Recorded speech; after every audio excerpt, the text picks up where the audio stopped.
Bienvenidos al número 47 del encuentro anual de una de las experiencias más enriquecedoras en nuestra comunidad, la celebración de diversidad y tradiciones que se conoce como Conócete Tucson. Yo soy supervisora Betty Villegas y en representación de los supervisores del condado de Pima y todos los residentes de nuestra comunidad amada, me da mucho gusto que ustedes pudieron unirse con nosotros. El condado de Pima es una mezcla de culturas ancestrales con residentes de toda la vida y de largo plazo y personas recién llegadas, que todos compartimos el aire, la tierra y la historia del bello desierto de Sonora.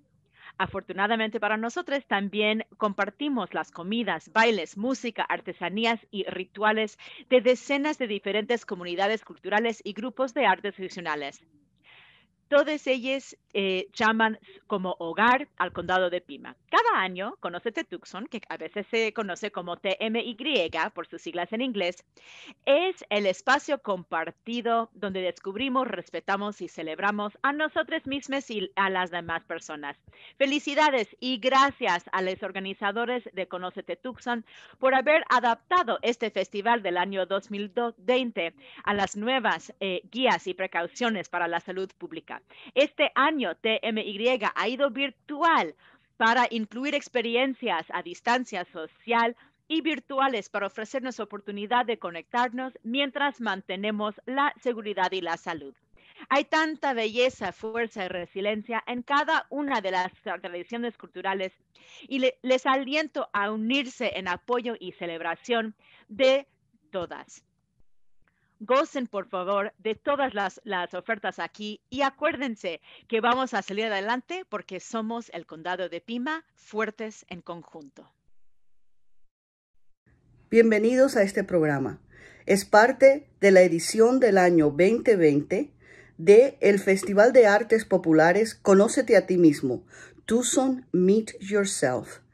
Quiero tomar estos momentos para dar gracias a todos los auspiciadores. Sin su generosidad no podríamos ofrecer esta variedad de programas. Aquí puedes ver la información de todos los que nos han ayudado. Gracias a cada uno de ellos. Y ahora disfruta el programa.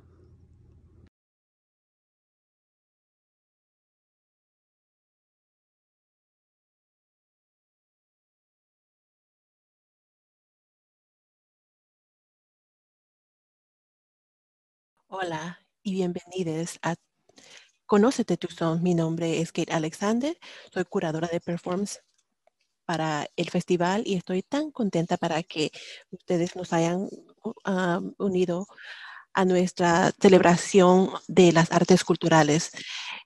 Los jueves de tradición son auspiciadas por Cox y muchísimas gracias por su apoyo también para Adam Cooper, nuestro director digital, y también a nuestro equipo de interpretación de Antena Los Ángeles. En este 47 año de Conócete Tucson y en nombre de todo el equipo, muchísimas gracias por estar presente y ser parte de esta comunidad y por su apoyo continuo. Conócete Tucson siempre ha sido gratuito y siempre ha estado abierto al público y nos encanta mantenerlo de esta manera. Este festival es para ustedes y les pedimos de su ayuda para continuar esta tradición en Tucson. Si pueden, por favor, consideren hacer una donación en tucsonmeetyourself.org /donate.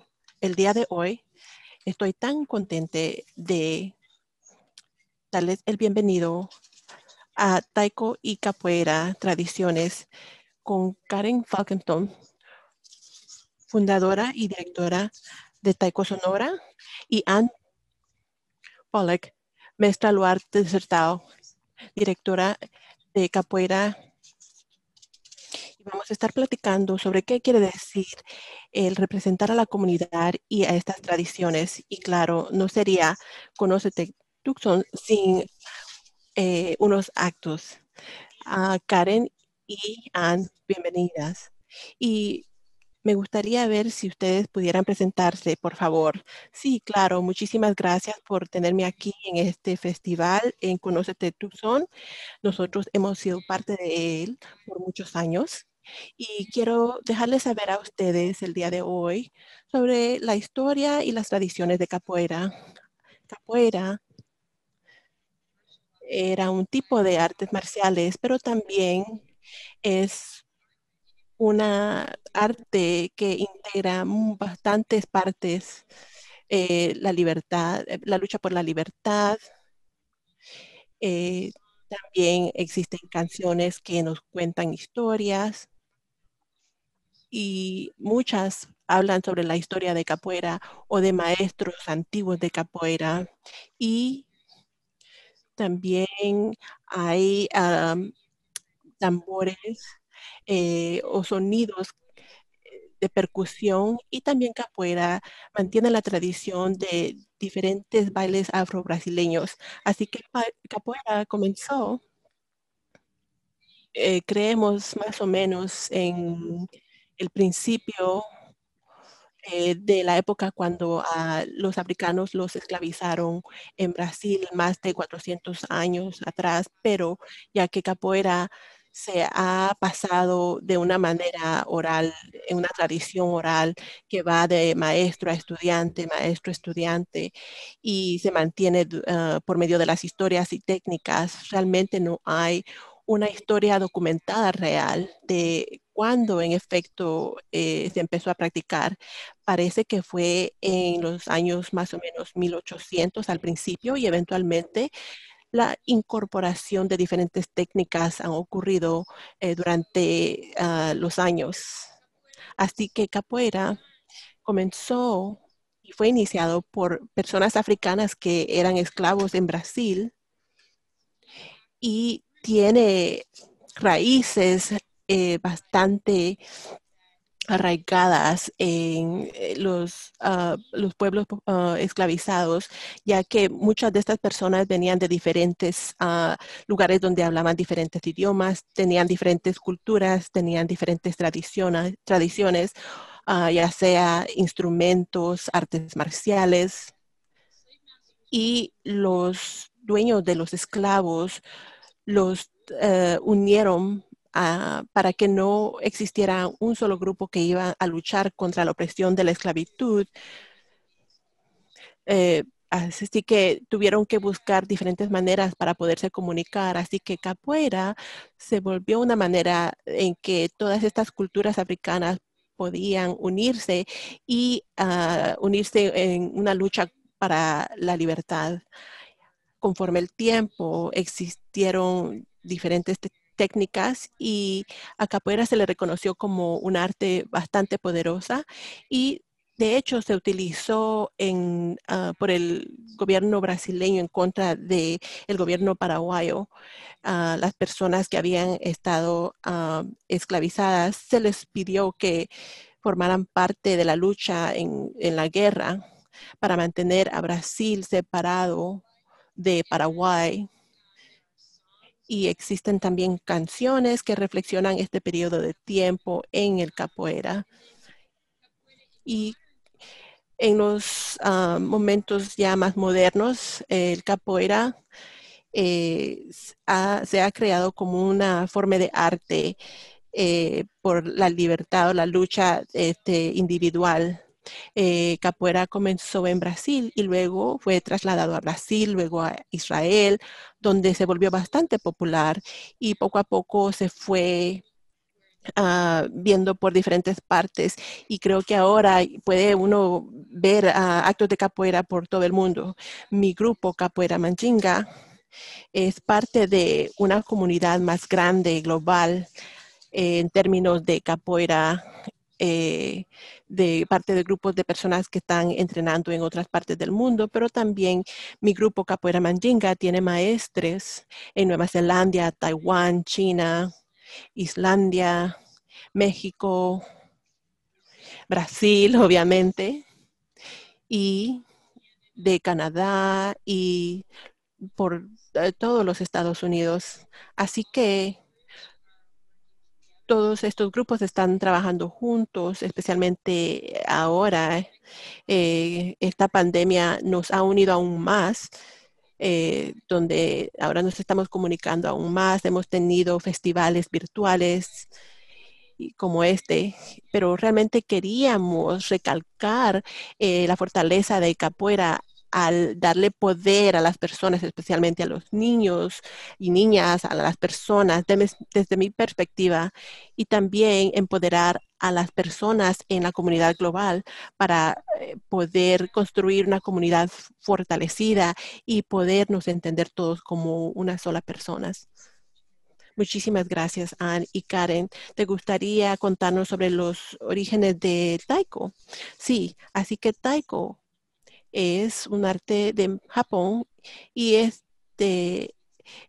realmente Kui-Taiko, que quiere decir un conjunto de tambores y percusión. Así que el origen de los instrumentos son bastante antiguos, más de miles de años, y se utilizaba para comunicación. Muchas culturas han utilizado el tambor. También se utilizaban para comunicarse sobre los movimientos en las guerras, en ceremonias religiosas, en Shinto y el budismo.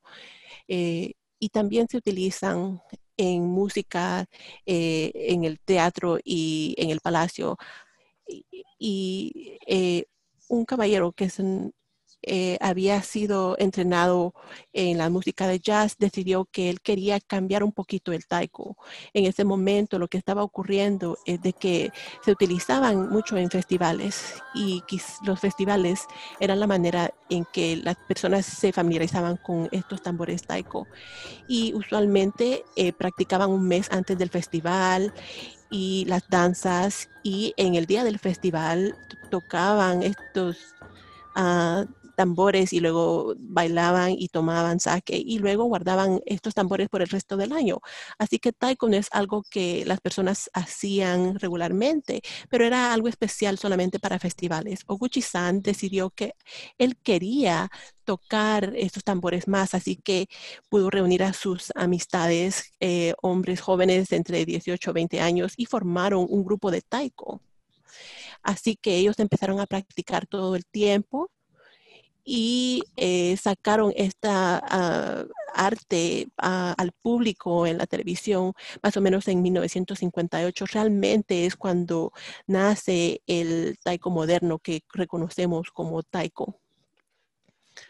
Casi inmediatamente, un caballero, Seiichi Tanaka, vino a los Estados Unidos y había estudiado con un grupo Oskero Gudaiko en Japón que está nombrado es nombre de una persona, bueno, esta persona se mudó a San Francisco y esto era en el año 1963, creo. Tengo que revisar estas fechas, pero tenían una Sakura Matsuri, que era un festival de los árboles de cereza. Y llegó ahí, él se dio cuenta de que algo faltaba y no estaban los tambores. Y en Japón realmente no tienes un festival sin este sonido. Así que Tanaka-san regresó a Japón y le preguntó a sus maestros si le daban permiso para traer un tambor a los Estados Unidos y empezar a enseñarle a las personas. Y es de esta manera que San Francisco, que este movimiento creció en San Francisco, el movimiento de Dojo. Y este fue el primer grupo en el norte de América y luego fue de Japón a Norteamérica, luego a Brasil y a Alemania. Estos fueron los primeros lugares donde se pudieron presenciar fuera de Japón casi simultáneamente. Bueno, en Japón este tipo de arte estaba creciendo y se estaba fundando en los Estados Unidos por japoneses estadounidenses, Nisei Sansei. Muchos de estos eran los hijos e hijas de personas que habían estado en campos de concentración durante la Segunda Guerra Mundial en los Estados Unidos. Perdón, estaba pensando también en otra guerra, perdón. Mi conexión a Taiko, ya que yo soy parte coreana, porque esta idea de que mi mamá creció en un país que estaba siendo ocupado, que estaba ocupando su país original, lo que comenzó a traer este interés en el taiko creo que por las guerras por las bombas que se dejaron caer en la Segunda Guerra Mundial, para volver a reconstruir la cultura, el gobierno compró a varios tambores y se los concedió a diferentes entidades. En los Estados Unidos, los niños y niñas de las personas que habían estado en estos centros de concentración salieron, se presentaron como personas que eran un poco más abiertas, hablaban más fuerte y empezaron a dejar que las personas se dieran cuenta de ellas. Así que la Segunda Guerra Mundial fue un momento bastante importante para el movimiento de Taiko en los Estados Unidos y en Japón. Y ahora esto ha resultado en cientos y cientos de grupos en los Estados Unidos.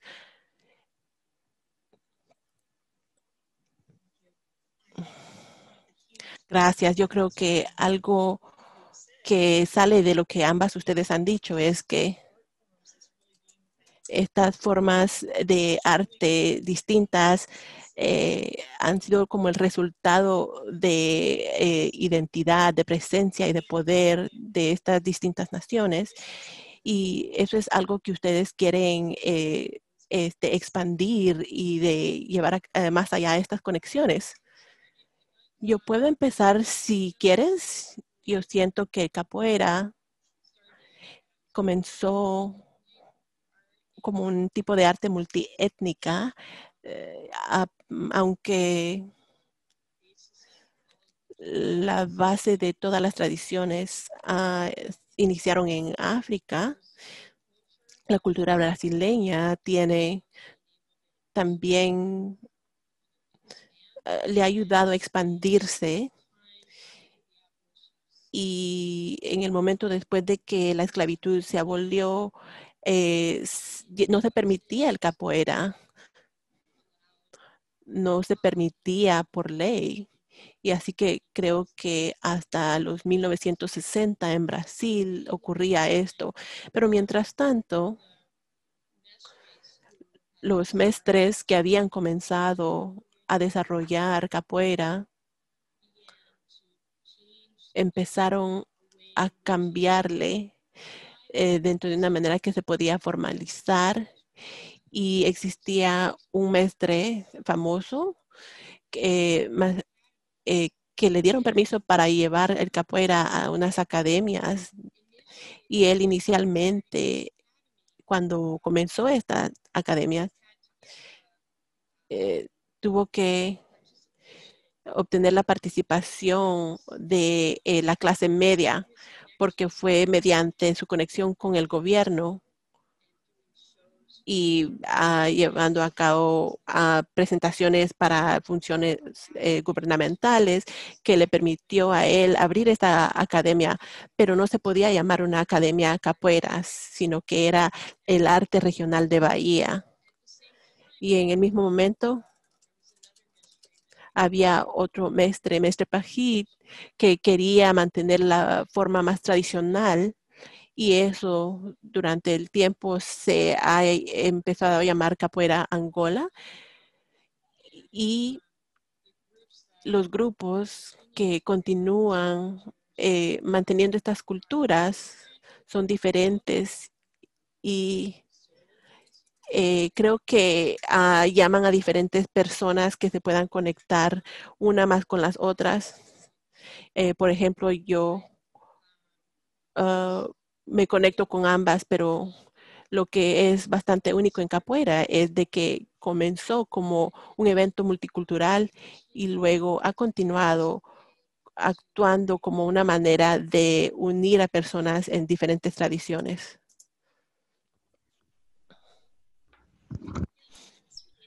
Sí, es muy interesante porque eh, Japón, creo que el taiko es unicultural en sus raíces. De hecho, Japón es lo que llaman una sociedad de alto contexto, que, o sea, que hay un entendimiento muy profundo, o entendimiento muy semejante, y son muy poco similares a Estados Unidos, que es una cultura de bajo contexto. Tenemos una enorme diversidad, entonces tenemos que explicarnos las cosas mucho. Y en Japón, tanto en Japón como en Estados Unidos, el crecimiento de Kuidaiko o la forma moderna de Taiko de performance fue impulsado por la idea de regresar a los valores tradicionales de Japón en una sociedad postindustrial donde la gente estaba empezando a desconectarse.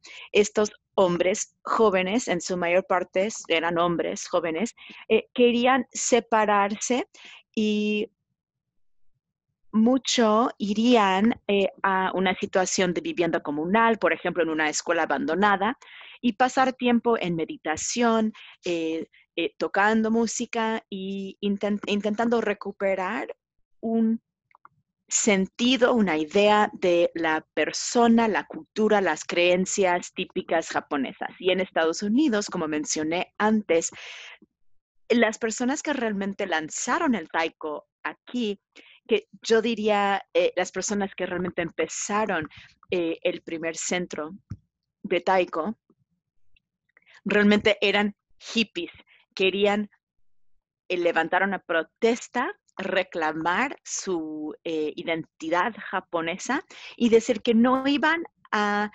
sujetarse al comportamiento establecido o no iban a dejar de expresar su legado japonés y también su identidad norteamericana. Entonces, en ambos países hubo una idea tradicional de retorno y de expresión. En cuanto a mí misma como persona que hace taiko, ha sido bastante distinto, como mencioné antes. Yo soy mitad coreana, la otra mitad es noruega. Como en Corea Japón ocupó brutalmente a Corea, la cultura coreana fue en muchos sentidos oprimida. Mi madre creció cantando canciones japonesas. Les obligaron a hablar japonés en la escuela y lo que yo he llegado a darme cuenta es que a través de taiko es que yo soy muy japonesa, tan japonesa como coreana, porque mi madre creció en un país ocupado. Y una cuestión de identidad para mí es ¿por qué yo como una mujer coreana quería tocar taiko, que es un arte japonés? Aprendí algo en uno de los congresos. Ahora hay un congreso bianual de taiko en Norteamérica y un par de personas del segundo grupo más principal de taiko en Japón participaron en un panel y Yashi Sensei explicó que cuando taiko llegó por primera vez a Estados Unidos, alguien en Los Ángeles había escuchado de taiko, invitó al sensei de venir a Estados Unidos para formar un grupo y querían hacer algo súper fancy. Entonces, en taiko tradicional, básicamente, las personas nos ponemos de pie y en el tambor y tocan así. Y ahí querían hacer algo muy interesante, entonces pusieron el tambor a un ángulo aquí en el pecho y tocaron así. Y también examinaron el baile folclórico coreano porque tiene una manera muy expresiva de mover los brazos en patrones de tambor. Entonces, de hecho, llevaron movimientos del baile folclórico de Corea para incorporarlos en la práctica de taiko en Los Ángeles. Entonces, estamos hablando de muchos distintos tipos de culturas empezando a mezclarse. Hay también tradiciones de tambor mundial, de música de tambor mundial, entonces taiko ya es como mucho más diverso. Yo pienso que lo que es interesante de cierto sentido es que aunque el taiko viene de una unicultura, el capoeira creó una cultura propia. Entonces, de cierto sentido, capoeira también volvió a ser más una cultura única, singular, y la gente se ha esparcido. Se dividió en los años 30 entre la forma histórica y una nueva forma creada por Maestro Bimba. Y de ahí eso se ha distribuido más de distintas maneras. En Brasil, si hablamos a cualquier mestre que viene de Brasil, le van a decir cómo es que entraron al capoeira porque no querían, crecieron en zonas peligrosas, barrios malos, entre comillas, muy pobres, no querían ser golpeados por les otros muchachos en su barrio, entonces aprendieron a luchar, a pelearse. Mucha gente empieza así y luego al madurarse con la capoeira y al empezar a volverse más global, volvió a ser más una forma de arte, la belleza de los movimientos y los distintos tipos que son increíblemente diferentes, los distintos tipos de ritmos, de tambor, de usar otros instrumentos. Este es el berimbau, el instrumento principal de capoeira. Entonces yo pienso que mientras se fueron incorporando los distintos elementos, permitió cuando llegó a Estados Unidos a que fuera una forma de arte muy única, pero que también llamó a distintos tipos de personas en Norteamérica. Yo encontré a capoeira en San Francisco, me capacité en San Francisco con mi mestre, que fue el tercer mestre en Estados Unidos, y él realmente trabajó duro, empezando con un grupo de como 10 personas y ha sido una lucha en cualquier momento cuando mantenemos viva una forma de arte y creciendo durante años y décadas, está realmente batallando. Ha estado batallando y hasta es más reciente donde hemos tomado pasos muy importantes a nivel global. Capoeira llegó a Estados Unidos en los años 70, mi mestre llegó a principios de los años 80 y yo empecé a capacitarme o a entrenarme en 1986. Yo me capacité con él durante 10 años, después me mudé a Tucson y tuve que explicarle a la gente qué era, por qué valió la pena aprender acerca de capoeira. Y yo empecé, conocí a una mujer que era matemática y de alguna manera en el 96 me encontró en línea y ella y yo acabamos llegando al centro de recreo de la Universidad de Arizona y empezamos el grupo ahí. Fue excelente, pudimos interactuar con la facultad para presentar clases, podíamos desarrollar lo que se anunció como una clase de educación física en el centro de recreo, pero luego pudimos presentar esta forma de arte y a lo largo de los años enseñé durante 14 años en la Universidad de Arizona y decidí entonces abrir mi academia. Yo también fui científica, entonces también formé parte de la facultad en el centro de cáncer. Entonces yo dije, pues yo no puedo hacer las dos cosas. Ya tenía dos criaturas e intentando seguir haciendo dos carreras de tiempo completo, disculpen. Y dije, no, tengo que escoger una. Y entonces escogí entrar plenamente a capoeira y abrir la academia. Creo que es interesante que las dos practicamos formas de arte que también son artes marciales, que también son actividades para construir comunidad. Tenemos mucho en común entre nosotros, entre nosotras, y también son artes jóvenes. Esencialmente son formas de arte jóvenes. Si pensemos en el hecho de que yo he conocido al hombre que llegó o que trajo a Taiko a Norteamérica, yo he estudiado con él, está vivo todavía, es bastante increíble. con, por ejemplo, la música sinfónica occidental, no vamos a encontrar eso. Entonces, es una posición bastante única. Eh, Taiko también, a mí me gusta describirlo como un arte marcial, que es un deporte en equipo de tocar tambor. Eh, a veces el énfasis se pone más en el tocar tambor y hay aspectos muy marciales acerca de cómo usamos el hache, el palo de tambor.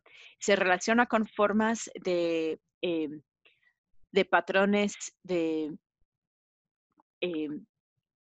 de arte marcial. Hay un estilo de hachicho que se describió o se desarrolló en una isla donde se encontraron los samuráis. Mandaron a los samuráis a esa isla. No tenían ningún arma y sus espadas fueron sacadas. No les permitió usar la espada. Entonces el patrón de tocar tambor tuvo que ver con el patrón de movimiento de la espada. Entonces podemos ver la experiencia de arte marcial dentro del taiko y el uso de patrones de movimiento de espada. Y es distinto, creo, el taiko que la capoeira, que idealmente tenemos a varias personas haciendo exactamente la misma cosa, que para mí es muy japonesa.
Eso. Sí, cuando enmarcamos el arte para entender lo básico, es una de las cosas tan chidas y hace un deporte, se puede decir, tan empoderador, que cuando entremos al círculo de capoeira, la cura, tiene que ver con dejarte llevar, expresarte, tomando los movimientos básicos y poder crear una conversación con la persona con la que estás tocando, bailando, jugando, como la manera que tú lo quieras ver. Y entre más se entrelace eh, esa conversación o hay respuesta y respuesta, más emocionante sea la experiencia para todo el mundo.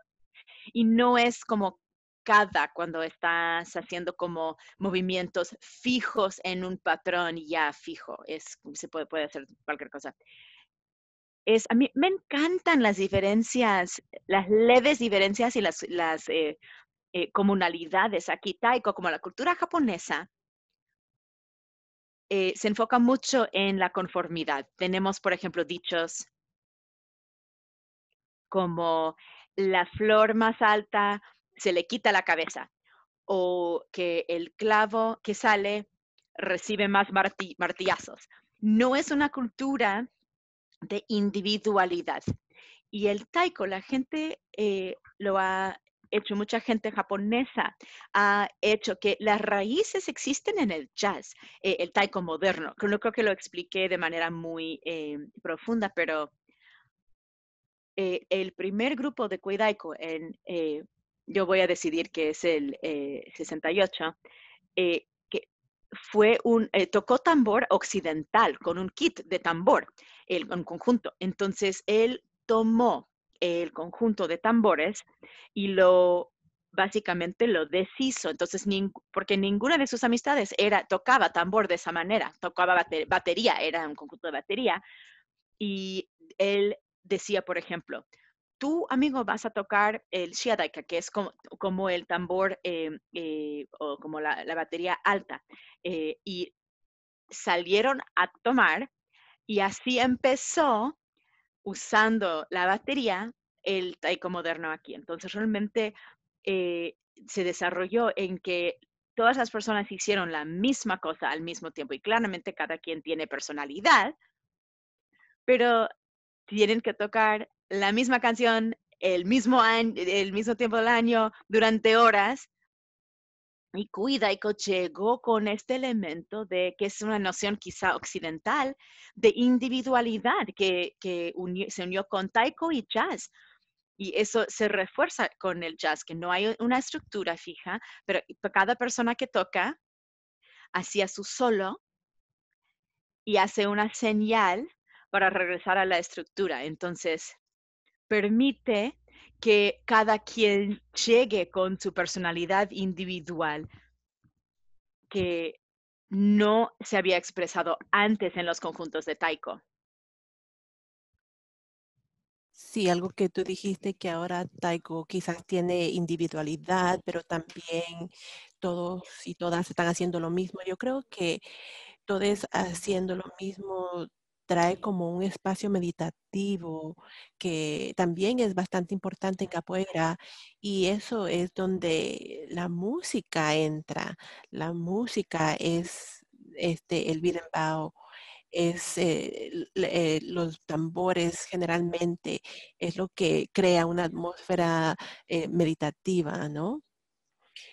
Y luego las canciones salen de una manera diferente porque expresan diferentes aspectos de Brasil o de la historia o de Mestres o cuentan historias, pero de alguna manera, en una manera que realmente no rompe con esa sensación mesmerizante de meditación. Así que yo creo que también hay bastantes similitudes, el poder también traer a puntos individuales. Bueno, nosotros tenemos el beneficio de poder tocar instrumentos bastante increíbles porque si ustedes tocan algo como este instrumento, pueden sentir el tambor, la repercusión, en taiko, tú de hecho lo puedes sentir también y eso es parte de la atracción. Sí, en uno de mis primeros viajes a Brasil, fui a escuchar y a ver las escuelas de samba en Río de Janeiro y aprendí esa lección porque eran tan recios. Aprendí a escuchar no solamente con mis oídos, pero con mi cuerpo. Literalmente podía sentir la vibración en mis huesos. Así que me imagino,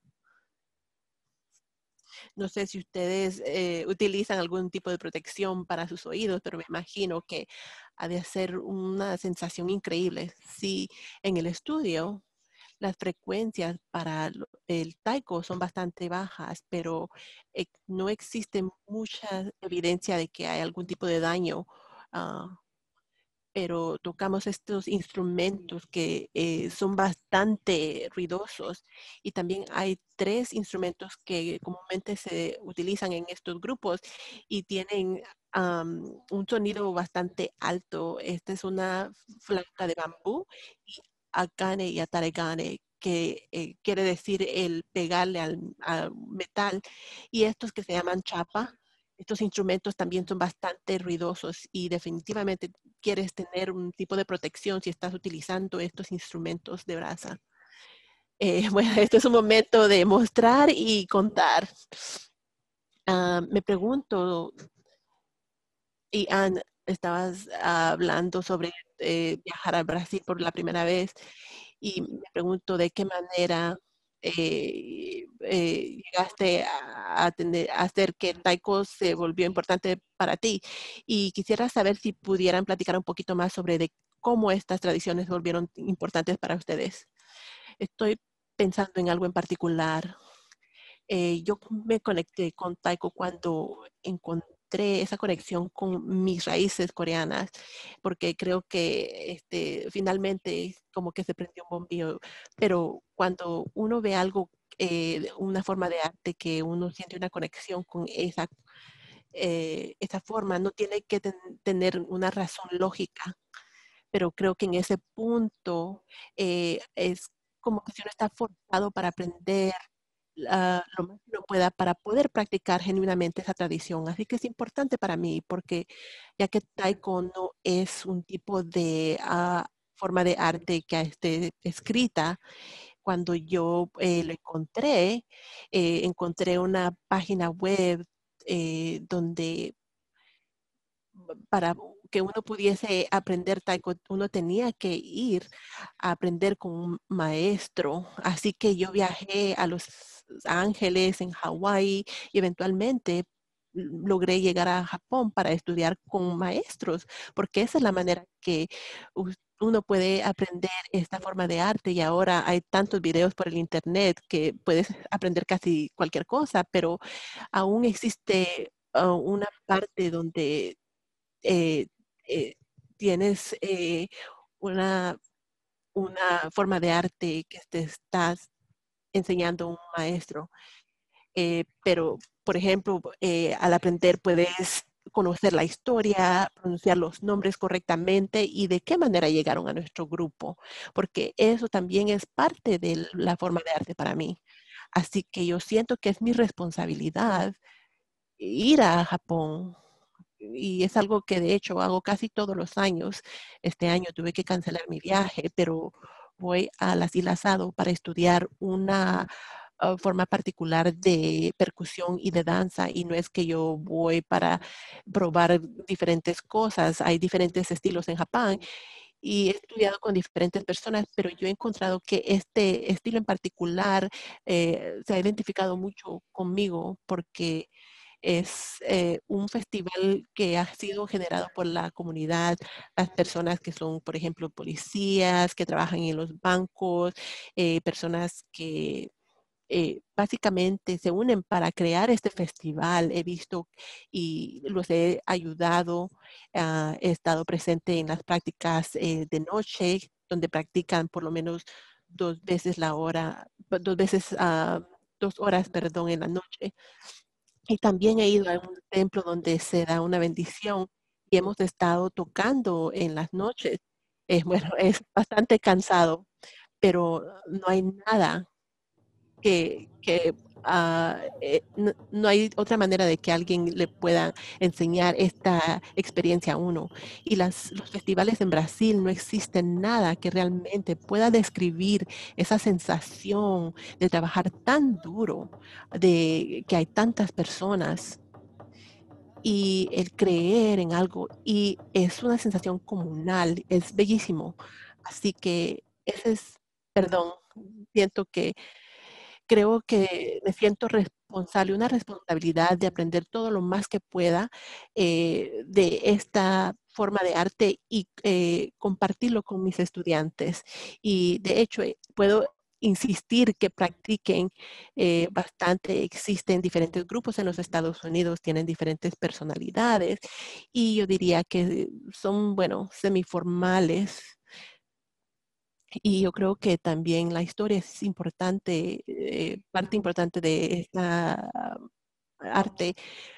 Bueno, yo la primer viaje que tuve a Brasil fue en 1969 y de hecho yo viajé con mi maestre, con el señor Pereira. Éramos más o menos como 10 y yo había estado aprendiendo que fuera como 2, 3 años en ese entonces, pero había tenido dificultad con el hecho de que capoeira tenía un idioma diferente, en diferente ritmo. Yo no había crecido con mucho de este ritmo en mi vida, música, canciones especialmente, pero no realmente muchos sonidos de repercusión. Y así que fue una experiencia aprender esto. También como una niña no pude viajar mucho, así que el ir con mi maestre y este grupo fue perfecto porque ni siquiera sabía qué quería decir la palabra aquí en ese entonces, pero fui, me quedé como más o menos 3 semanas y luego nos separamos y pude viajar a la Amazonía y conocí una parte diferente de Brasil y yo viajé con 2 personas y luego realmente no sé qué idea más loca tuve, pero viajé desde Sao Paulo mm, a Salvador, Brasil, por mí misma en Bahía. Es como el corazón de la cultura afro-brasileña y llegué a las 11:30 de la noche. Y en esta ciudad, bueno, esta ciudad realmente no es la mejor ciudad donde uno puede llegar a las 11:30 por primera vez en la noche, pero estaba pensando en la manera que uno viaja.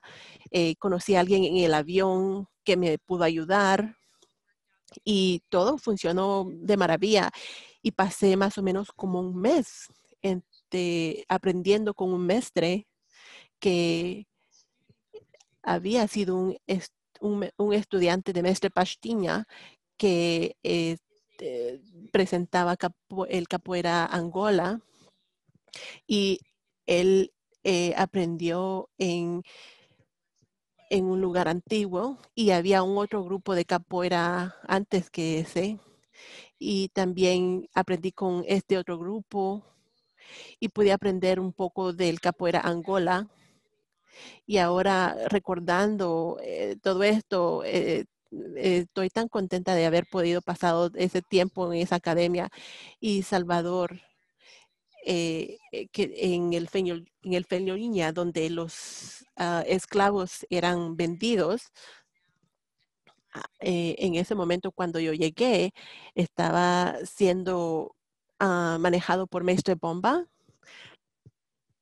pero en ese entonces pude ver que no es como que estos mestres tienen estas grandes academias y podían eh, llevar a cabo todo lo que uno se imagina en los Estados Unidos, pero de hecho son academias bastante pequeñas relativamente, pero es capoeira increíble y al final de cada clase todo el mundo se ponía en línea. Había solamente un baño, un lugar donde uno se podía bañar y uno entraba uno a la vez y esperabas. Así que para mí, el no tener mucha experiencia con viajando internacionalmente me llegó de tantas diferentes maneras que ni siquiera puedo describir y he regresado varias veces. No he podido ir ya por mucho tiempo porque media vez tuve a 2 niñas, me quedé con más responsabilidades muy felizmente y ahorita tienen 21 y 18 años. Así que este verano supuestamente íbamos a ir con mi grupo de regreso a Brasil, pero va a tener que ocurrir en el futuro. Así que tengo varios equipos que han estado conmigo por muchos años y mi hijo, quien va a estar en alguno de los videos. Yo soy muy afortunada. La mayoría de mestres de capoeira, sus hijos e hijas empiezan tomando capoeira, pero no continúan. Y mi hijo ya ha estado practicando capoeira desde que él estaba en mi matriz, porque yo continué practicando capoeira antes de que él naciera y él tiene ahora 18 años y aún sigue entrenando. Y los viajes a Brasil, Brasil es tan diverso y también es grande. Brasil es del tamaño de los Estados Unidos y las personas realmente no pueden apreciar esto. Yo aprendí con diferentes maestros en diferentes áreas de Brasil, algunos que realmente me tocaron el corazón y luego también pude conocer y pasé varias semanas aprendiendo con el mestre que se volvió como mi alguien bien importante para mí y a él se le conoce como el maestro Lubán por todo el mundo y tengo mucho orgullo de que él sea mi maestro porque él es una persona que realmente le gusta la comunicación entre todos los maestres y los estudiantes, realmente, bueno, entre todos y todas. Y tu hijo también se le hace fácil la matemática. Él acaba de empezar como en su primer año en la universidad, porque tengo una amiga que estaba embarazada cuando estaba tocando en nuestro grupo y su hijo también es muy excelente en las matemáticas y sus habilidades en matemáticas son bastante buenas. Y nosotros utilizamos el taiko para un currículo de integración de arte y usualmente enseñábamos las matemáticas porque la música también tiene bastante matemática, pero cuando tú mencionaste a estos maestros, quiero hablar un poquito sobre la diferencia entre el taiko en Japón y en los Estados Unidos. Eh, en Japón, cuando uno tiene un maestro, entonces se mantiene con ese maestro y ese es el estilo que uno aprende, pero oh, si te sales y si uno se sale y va a estudiar con otro maestro, es como algo, falta de lealtad, ¿no? Pero eso está cambiando. Pero debido a la expansión del taiko en diferentes culturas y ubicaciones, ha tenido un efecto reflectivo. Y el taiko en Japón ahora está. Y una de las instancias es que en Japón, antes, en los años 80, los años 70, 80, no hubo mucho performance cuando hicimos taiko. San Jose Taiko realmente trajo la idea de crear un escenario al performance de taiko. La ropa, la presencia, las capacidades de performance en el escenario, todo eso en los grupos más antiguos japoneses ni siquiera sonreían, estaban ahí tocando. No se trataba de un performance, se trataba de tocar. También la gente norteamericana ha llevado la idea de yo puedo estudiar con quien quiera. Entonces, en Estados Unidos somos muy individuales y si alguien está enseñando una forma de taiko que una persona quiere aprender, pues va con esa persona y aprende. Si uno quiere escribir una canción e incluir cierta palabra, cierto sonido, pues lo hacemos. Y originalmente creo que muchos de los grupos de taiko que no se encontraban en Japón, estaban haciendo mucho esfuerzo para ser muy japoneses. Pero ahora estamos diciendo como que esperen, somos dueños de nuestra propia forma de arte y lo vamos a hacer de la manera que quisiéramos. Y al mismo tiempo en Japón se empezó a ver grupos de taiko intentando incluir a personas que tocaban bajo y pintando el cabello de rosa y han habido como muchos cambios muy interesantes desde los momentos originales. Entonces yo he estudiado con muchas distintas personas como maestras. La persona, Sacramento Taiko Don, es la persona con la que yo he estudiado más y ella es muy interesante en términos de política de género. En Japón, casi sin excepción, vamos a encontrar a las mujeres tocando los tambores pequeños y los tambores grandes o daiko, que es como el gran honor, solamente estaban tocados por hombres. Y Tobarichi-san es la primera mujer a ganar eh, eh, el, eh, el premio de Odaiko patrocinado en 2002. Ella se crió en Sacramento como una joven japonesa norteamericana y aprendiendo a tocar tambori. Era la única muchacha en tocar tambori. Ella pudo ir a Japón en 2002 y participó en la competencia mundial y ganó, que fue increíble. Fue la primera mujer, la primera persona no japonesa, la primera persona de raza mixta para ganar el concurso de Odaiko. Entonces yo he también asociado mi práctica con el feminismo. Y P.J. Hirobayashi, que es la fundadora de Taiko de San José, dijo una cosa muy sencilla, que no tiene que ser muy política, pero lo que tiene que ver con Taiko es que cuando ves a las personas haciéndolo, es muy difícil identificar el género. Todo el mundo se ve igual. Bueno, antes, en los tiempos antiguos, se podía ver que las mujeres estaban tocando los tambores más pequeños, pero en tocadas de taiko norteamericanas, donde hubo resistencia y las mujeres querían tocar los tambores grandes, eso también fue una fuente de empoderamiento eh, para las mujeres a través del taiko. Entonces yo pienso que en términos de quedarnos con una sola persona como mestre, es muy común en capoeira también y creo que es un elemento muy importante para no sé, las artes de movimiento, música, en todas las artes, porque nos ayuda a centrarnos en cierta manera de hacer las cosas.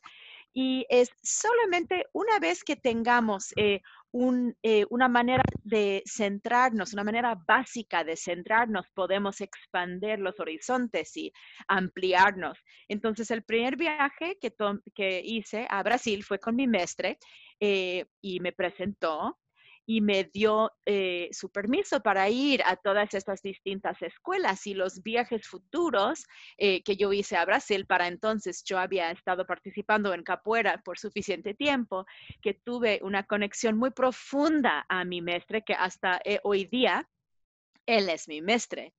Y aún así, yo también pude aumentar mi conocimiento al visitar distintas academias, distintos mestres y aprender de sus enseñanzas. Y yo estoy de acuerdo que en Estados Unidos no se piensa como, por ejemplo, ¿por qué tengo que aprender solamente de usted? Pero hay maneras muy sencillas, además de lo que acabo de comentar.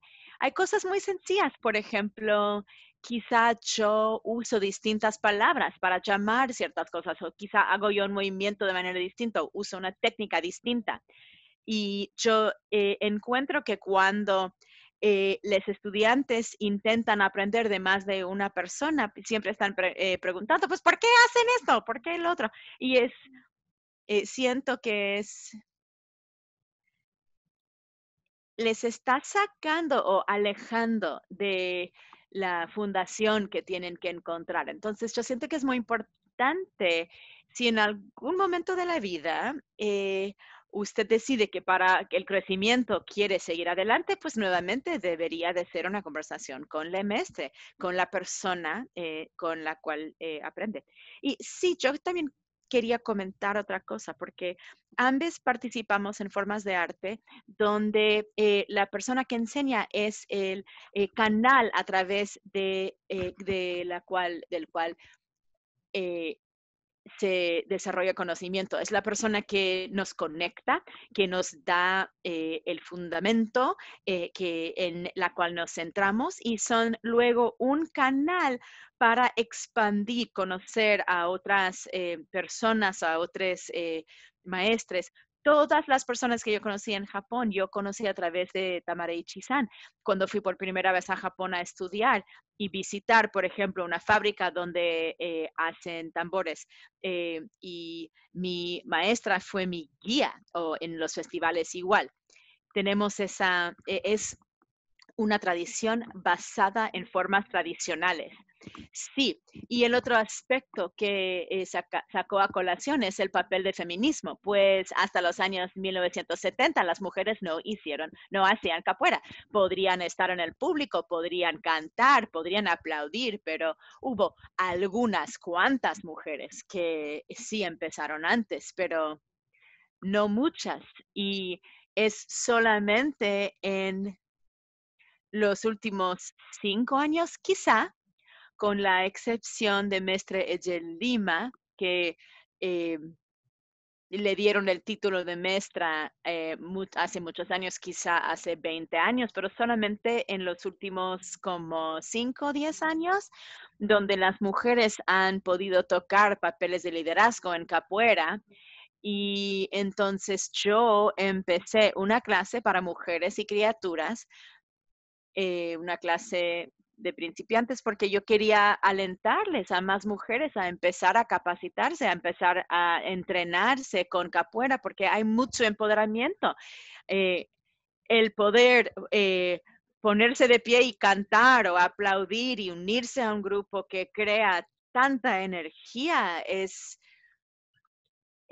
la sensación cuando se entra a una joda donde eh, se está jugando, se está gozando de la música que es tan emocionante y emociona para las personas niñas, las personas adultas, hombres, mujeres, personas más viejas, personas más jóvenes. Entonces yo he tenido varios estudiantes que tienen 60 o 70 años y yo realmente intento incluir a todo el mundo y demostrarles a la gente que, bueno, quizá tenemos limitaciones. Yo tengo algunos estudiantes de 30 años que pueden hacer menos de una persona de 70 porque tienen, no sé, se han lastimado en la vida o tienen algo que les está limitando. Y ¿saben? La gente tiene que mirarse a sí misma y decir, pues, ¿qué es lo que me conecta? Porque capoeira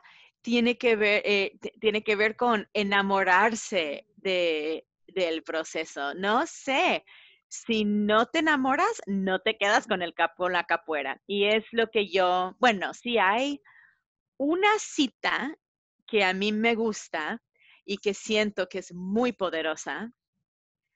Y sé que no recuerdo el nombre de la persona que lo escribió en este momento, pero dije, capoeiristas, las personas que hacen capoeira, nunca se caen, pero cuando se caen, lo hacen bien. Y creo que es una declaración muy poderosa. Sí, es muy lindo.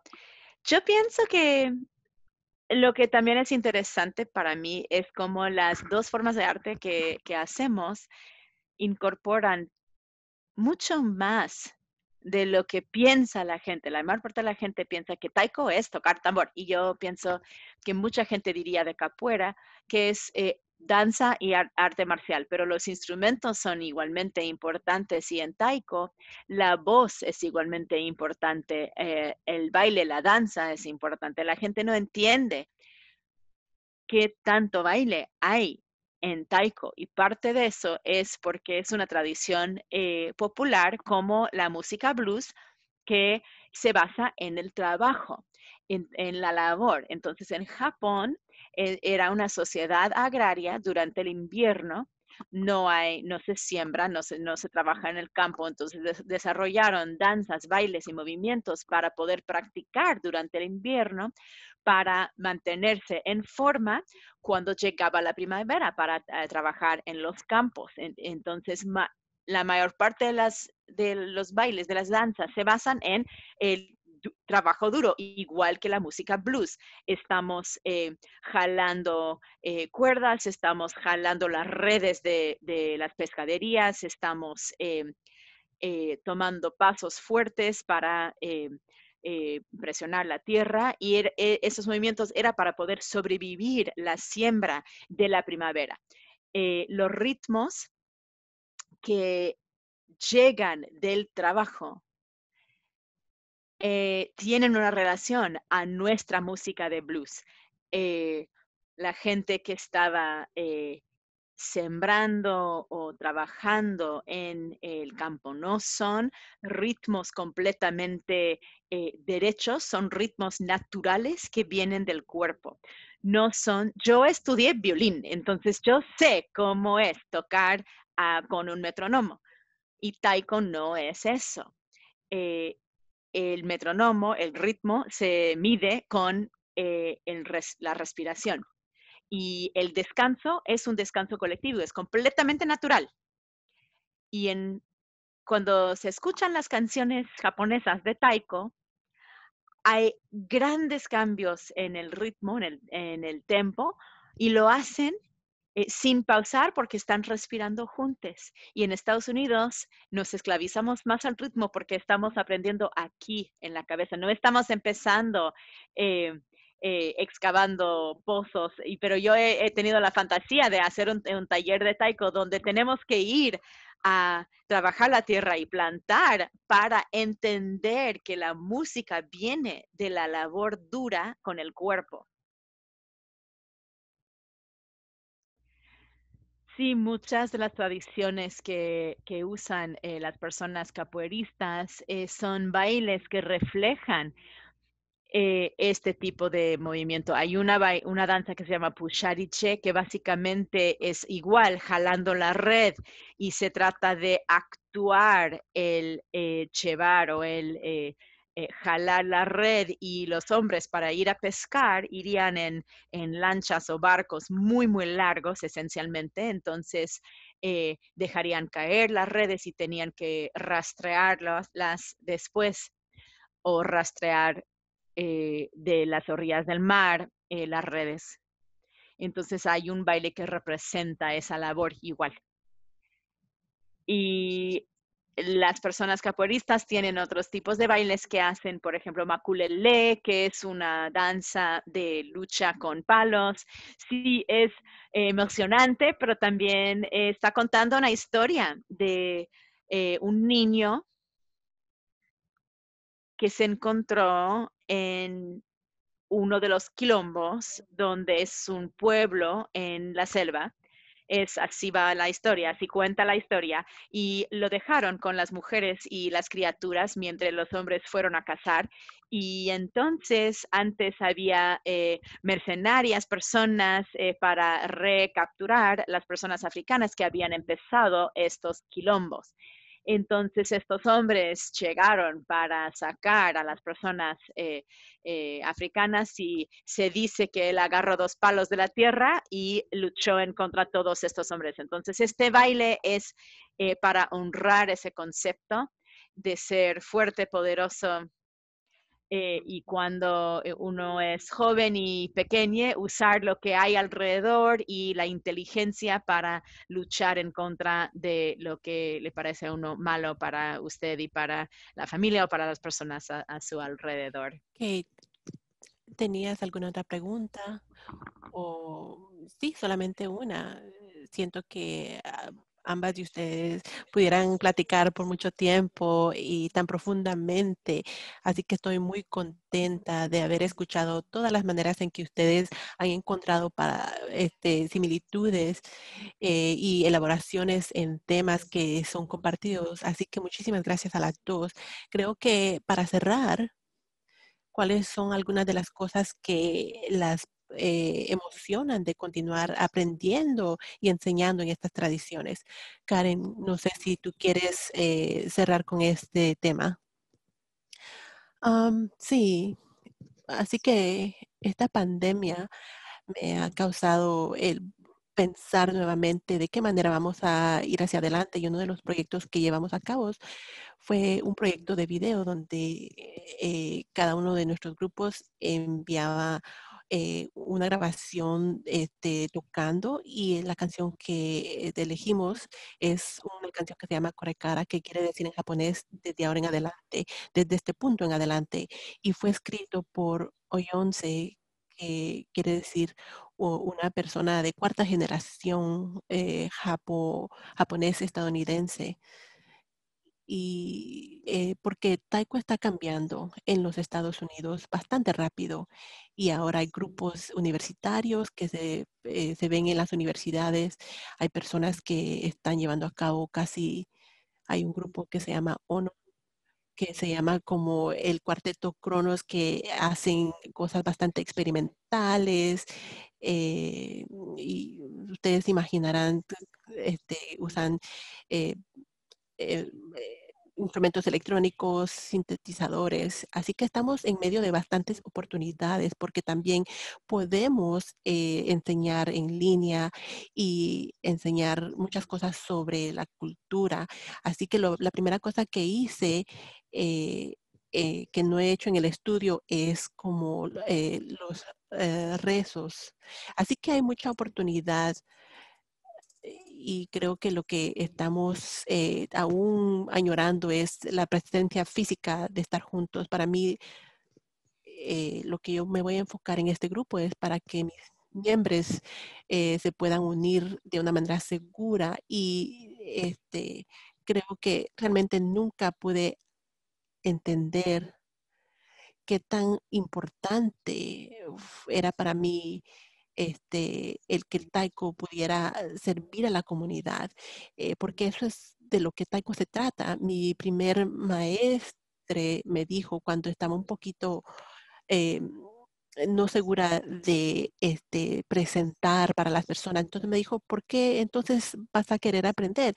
Es para poder enseñarle y mostrarle a las personas para que puedan celebrar y desde marzo no hemos podido hacer eso, así que ahora que la temperatura va a estar un poquito más baja, yo he estado con mi grupo por 19 años y estoy llegando a un momento en que me estoy enfocando en no solamente pasar mi conocimiento, pero también las responsabilidades para que este grupo pueda continuar sin mí y más allá de mí. Otro beneficio a la existencia virtual que se ha hecho parte normal desde la pandemia. Y Annie y yo hemos platicado sobre esto, es de que nos podemos conectar con cualquier persona en cualquier lugar del mundo. Lo único que nos mantiene, bueno, que no hace esto posible a veces es la conexión por el Internet, pero geográficamente, cualquier cosa que yo quiera estudiar de cualquier persona en el mundo, yo necesito averiguar si me puedo reunir por Zoom y puedo aprender de ellos.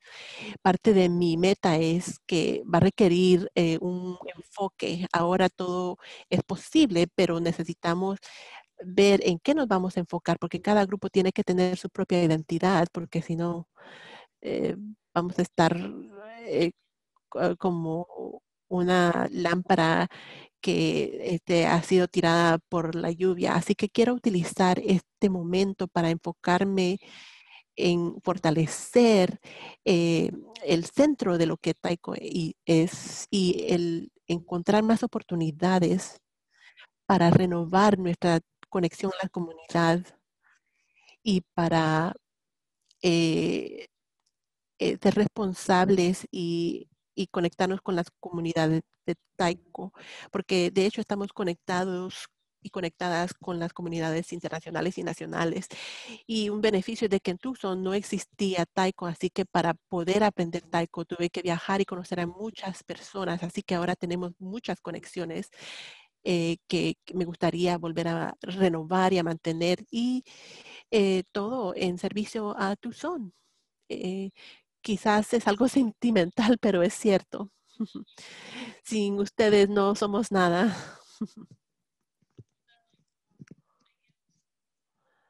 Bueno, creo que para mí, cada vez que veo un estudiante crecer y aprender y lograr un movimiento o una canción o un ritmo que quizás ellos quizás pudieron mejorar o que tan solo pudieron conectarse en su corazón. Realmente me hace bastante contenta, me hace sentir como que si yo he dado a esa persona, a ese niño, a ese adulto, quien sea que sea, algo que ellos pueden llevar consigo mismos por el resto de su vida. Y siento que en las tradiciones de taiko y capoeira, que estas formas de arte tienen eso, que media vez uno lo lleva a cabo, nunca lo va a dejar a uno, ya sea que uno se encuentre muy ocupado ahorita en su vida para poder practicar, uno siempre lo lleva consigo mismo y se puede uno conectar con eso aún en la manera del ritmo, en el corazón, y eso es lo que realmente me pone contenta el poder darle esto a estas personas, una conexión con ellos mismos y con el mundo. Y luego también soy una especialista en ejercicio, tengo una maestría en anatomía y así que siempre estoy tratando de alentar a las personas y ayudar a las personas a que se conecten con sus cuerpos, de que se pongan en forma y que se mantengan en forma y que encuentren maneras que les funcionan a ellas. Porque yo creo que capoeira tiene tantos aspectos diferentes que siempre hay alguna manera de conectar a las personas, no importa en dónde se encuentren. Así que todas esas cosas realmente son cosas que me alientan para continuar enseñando, pero lo que yo visualizo para el futuro, eh, yo toco la música capoeira por más de 30 años y yo he estado enseñando por más de 20 años, pero durante ese tiempo también ha sido un poco difícil el administrar una academia de capoeira, a un grupo, ayudar a criar una familia y para tomar el tiempo para mí para adentrar más dentro de la música, la historia de la música y el por qué ciertas canciones, bueno, las puedo traducir, pero las quiero entender realmente qué es lo que quieren decir en un nivel mucho más profundo, de qué manera los ritmos fueron creados y para qué propósito y todas esas cosas. Y claro, durante los años aprendí mucho de, sobre esto, pero yo creo que aún hay mucho más por aprender. Y eso es una de las cosas que, bueno, yo considero el capoeira algo que uno siempre puede aprender por el resto de la vida. Así que para mi crecimiento personal, de esta manera yo puedo traer más de esta información y enriquecer más la enseñanza que yo tengo por compartir con el mundo. Ann Pollock,